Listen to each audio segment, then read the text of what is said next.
అస్సలాముఅలైకుం వరహమతుల్లాహి వబర్కాతుహు. ముస్లిం ఐక్యవేదిక ఖమ్మం జిల్లా తెలంగాణ నుంచి మాట్లాడుతున్నాను. నా పేరు అహ్మద్. మన ముస్లిం సమాజం రాజకీయంగా చాలా వెనుకబడి ఉంది.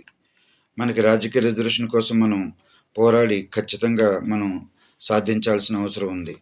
మన ముస్లిం సమాజం రాజకీయంగానే కాదు, ఆర్థికంగా, సామాజికంగా, విద్యాపరంగా, పెద్ద పెద్ద పదవుల పరంగా అన్ని విభాగాల్లోనూ వెనకబడి ఉంది. కాబట్టి ఈ వెనకబాటుతనం పోగొట్టి మనం రాజకీయంగా ముందుకు రావాలి అంటే ముఖ్యంగా మనకి రాజకీయాల్లో రిజర్వేషన్ సాధించి తీరాలి. ఓట్ల సమయంలో మన దగ్గరికి వచ్చి ఓట్లు అడుగుతారు. మనం ఓటు బ్యాంకుగా వాళ్ళకి ఉపయోగపడుతున్నాం.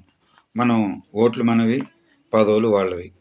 కాబట్టి మనం ఇప్పటికైనా మన ముస్లిం సమాజం కళ్ళు తెరిచి మనం కూడా రాజకీయంగా అభివృద్ధి చెందాలి అంటే రాజకీయ రిజర్వేషన్ సాధించి తీరాలి.